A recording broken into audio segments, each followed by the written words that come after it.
السلام علیکم استاد محترم، کیا یزید کو کافر کہہ سکتے ہیں کہ نہیں؟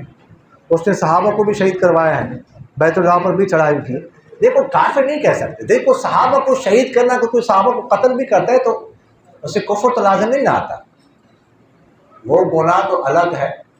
یا بیت اللہ پر حملہ یا واقعہ حرہ جو میں نے آپ کو بتایا، کتنا جو ہے نا وہ سنگین معاملہ ہے، انسان اس کا تصور بھی نہیں کر سکتا، لیکن یہ سارے کام ہیں گناہ کے۔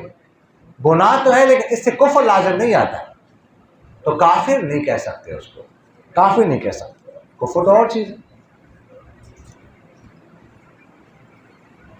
استاد محترم، کسی ملک میں ایسے مرد موجود نہ ہو جو حکومت کر سکے، اگر ہو تو وہ حجروں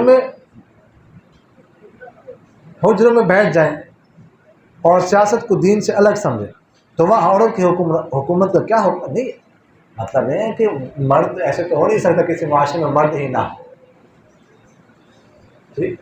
مطلب یہ ہے کہ ضروری تو نہیں ہے کہ مرد عادل ہو، عمر جیسے ہوں، خلفائے راشدین جیسے ہوں، عمر بن عبدالعزیز جیسے ہوں، ضرور نہیں ہے۔ جیسے بھی مرد ہو، جیسے ویسے بھی ہوں، فاسق فاجر کیوں نہ ہو، لیکن پھر بھی عورت کی حکمرانی سے وہ بہتر ہے۔ عورت کو حکمران نہیں بنا سکتے، جیسا ویسا بھی ہو لیکن مرد کو بنایا جائے گا۔ استاد مقدام کی تصغیر قدیم کس طرح آئی ہے؟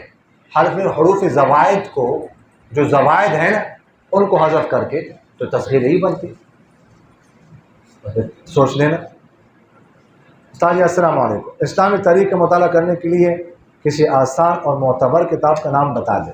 اور سب سے بہترین کتاب تو وہ پہلے میں آپ کو بتا چکا تھا، البدایہ والنہایہ، وہ عربی میں ہے، اور اس کے علاوہ تاریخ اسلام ہے، مولانا اکبر خان نجیب آبادی کی ہے، بہت اچھی کتاب ہے، مشاجرات صحابہ پر بہت اچھی بات کی ہے۔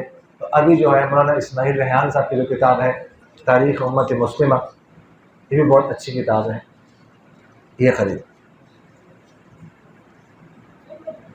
استاد محترم، مریم نواز صاحبہ اس حدیث کے تحت آتی ہے کہ نہیں، جس قوم پر عورت مالک کو وہ قوم کامیاب نہیں ہو سکتی، پھر لوگوں نے کیوں بنا؟ اصل میں یہ حکمران تو خیر مرد ہے، یہ اس کے متاحت ہے، لیکن پھر بھی جو ہے نا اتنا ایک بڑا صوبہ جو ہے نا اس کی بھاگ دوڑ کسی عورت کے حوالے کرنا بہرحال درست نہیں ہے، لیکن اصل حکمران جو ہے نا وہ مرد اوپر بیٹھا ہوا ہے۔ ہاں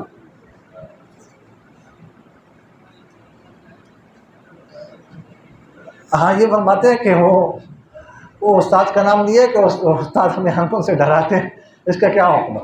دیکھو نا، وہ جو ہے نا